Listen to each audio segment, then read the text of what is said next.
President Trump setting a new record for the longest ever joint address to Congress, an hour and 40 minutes long. Greatest hits reel of his first 6 weeks in office, plus a preview of the coming attractions. The commander-in-chief having fun as he taunted the Democrats who sat stone-faced and silent and worse. To my fellow citizens, America is back. We have accomplished more in 43 days than most administrations accomplished in 4 years or 8 years. Look at the Democrats in front of me, and I realize there is absolutely nothing I can say to make them happy or to make them stand or smile or applaud. The media and our friends in the Democrat Party kept saying we needed new legislation, we must have legislation to secure the border. But it turned out that all we really needed was a new president. I'm also working tirelessly to end the savage conflict in Ukraine. You want to keep it going for another 5 years? Yeah, you would say Pocahontas says yes. Elon Musk getting a big shout out as President Trump went line by line on all of the ways the Doge crew has been chopping. $40 million to improve the social and economic inclusion of sedentary migrants. Nobody knows what that is. $8 million to promote LGBTQI+ in the African nation of Lesotho, which nobody has ever heard of. $8 million for making mice transgender. This is real. As for the Democrats, well, they had a hard time being decent. Barely 5 minutes into the speech, Representative Al Green was shouting at Trump until he got booted. To 525 on a map that reads almost completely red. Chair now directs the Sergeant-at-Arms to restore order. Remove this gentleman from the chamber.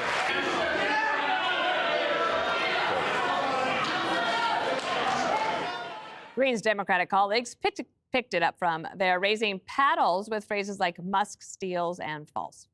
Others color coordinating pink outfits or straight up walking out while wearing T-shirts with the word resist. How dare they wear a T-shirt?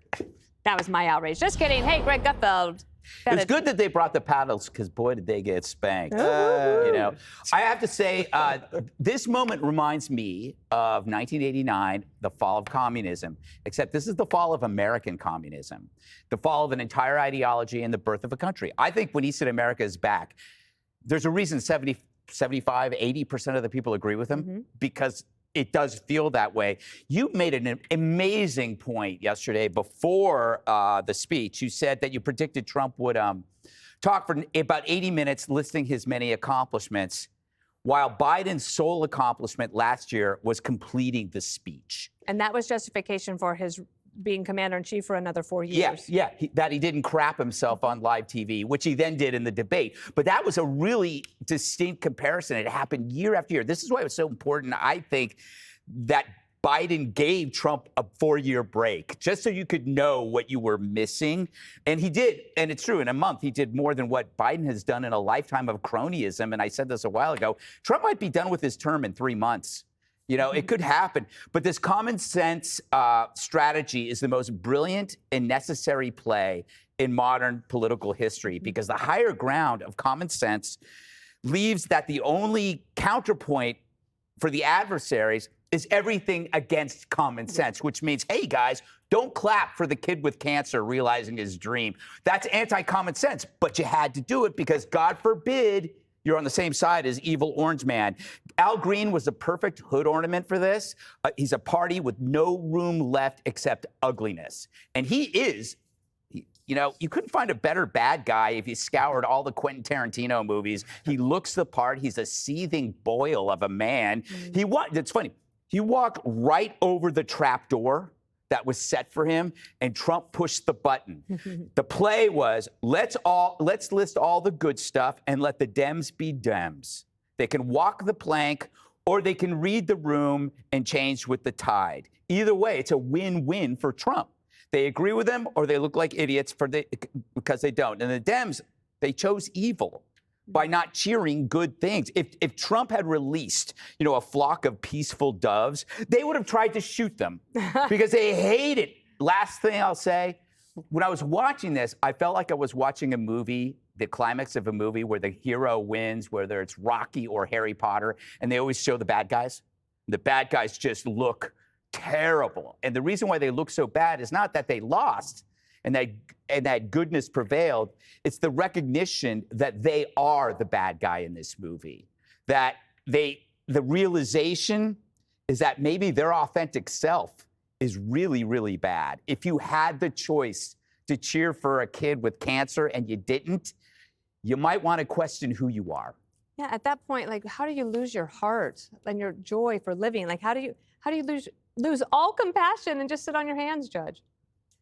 You know, I only have one message for the Democrats after last night, and that is stay the course, stay in that lane, keep it up, because the American people see you for what you are. You are haters. You allege that you are the party of joy and unity. You are nothing about joy and unity. You've gaslit us for the last 4 years about how everything you want is for the American people. Nothing that benefited the American people was good enough for them. Nothing, whether it was tax on tips, whether it was talking about a refuge being named for Jocelyn Ungary, who was murdered and raped viciously, whether it was about, you know, the Comparator family. Nothing touched them. They were stone-faced, cold haters. They ought to start a party, the hate party, because nothing in what they stand for benefits the American people. 80% of the American people agree with Donald Trump. When it comes to immigration, when it comes to men and women's sports, 76% of Americans like the speech. Not those people. It's like when a husband and a wife, they get a divorce, right? The wife is so angry. She says, I'm going to make sure he doesn't have a dime when we're done. The only problem is the kids have nothing in the end. And that's what the Democrat Party is like. They're fighting and fighting, and in the end, the American people get nothing. And when you sit on your hands for a kid with cancer who's 13 years old, who had 13 surgeries on his brain, who gets to be what he wants to be and jumps in the arms of Sean Curran, the head of the Secret Service, who was the one who carried Trump off the stage. He jumped. He was so happy. And these people couldn't clap, but they could clap for war. They could clap for more money for Ukraine. So in the end, Donald Trump was at his pinnacle. He was entertaining. An hour and 44 minutes went by like that. And there was a sense that America is back. And the Democrats had to sit there and realize that their claim of chaos and all of these lies about Donald Trump, they have zero ammunition now. There's nothing that they can complain about anymore. He is a man of his word. He delivers on his promises, and he's got vision like no president we've seen in our lifetime. There's reports, Jessica, that Hakeem Jeffries, the leader of the Democrats in the House, had a meeting with everybody and said, want everybody to behave, no props, no placards, just be normal. And that's not what happened. So you have to kind of wonder what kind of leadership he's going to be able to exercise over these folks. It definitely was the distraction that no one needed. And on top of it, it was ineffective. Like, it's one thing if you do something outlandish and you succeed in it. It's quite another thing if you become the central meme of social media, no matter the side that you're on, if you're hanging on Blue Sky or you're hanging on X last night. In terms of Al Green getting up, I'm not an enormous Al Green person, but I don't want to hear this from, you know, the party of Marjorie Taylor Greene or Lauren Boebert or Joe Wilson when he stood up there and screamed, "You lie," at Barack Obama. Like, don't lecture me about decorum, but I still thought that it was, again, a distraction from this. And I think that there should just be a rule for all future joint sessions of Congress. Everybody applauds every guest. I can't think of a person that a Democratic president or a Republican president who has brought to one of these that didn't deserve your praise. Right. Or like at least Rush should Limbaugh. not. That would have been But great. I forgot about Rush Limbaugh. No, I'm kidding. So don't look at your phone, clap for kids with cancer, obviously all of that. There was, though, like, Brit Hume did call Trump a political colossus in his after remarks, but he also said that this was the most partisan speech I've ever heard a president give. And there was plenty of material in this for Democrats to take and move on from. Like Donald Trump saying, we're going to talk about later in the show, you know, there's going to be a little bit of pain from the tariffs. He didn't talk about healthcare affordability. He didn't talk about housing affordability. He didn't talk about prescription drug prices. He didn't spend time on veterans, which surprised me. He didn't talk about Israel. There are all of these holes that we can actually take from this and say, guess what? You listened to Donald Trump for an hour and 44 minutes. He gave an incredibly partisan speech, and the issues that you care about don't matter to him. His approval rating went underwater in the 538 average as the speech was going on. So now we have a president underwater, someone who is not talking about the issues that the American public cares about. Just go with that. Is that the 538 that they ditched today at ABC News? Not because it went underwater. I think they're underwater. Yeah, not at 538, unfortunately. They're underwater too. Jesse, water. I wish Jessica was in the car on the way to the airport this morning with me, because you would have learned a lot. I've started talking to the drivers on the way to the airport. Like Tom Friedman? Don't be Tom Friedman. Oh, I'm Jesse Friedman here. This guy's from Pakistan. He's a fan. So I'm like, okay. I asked him how the speech went.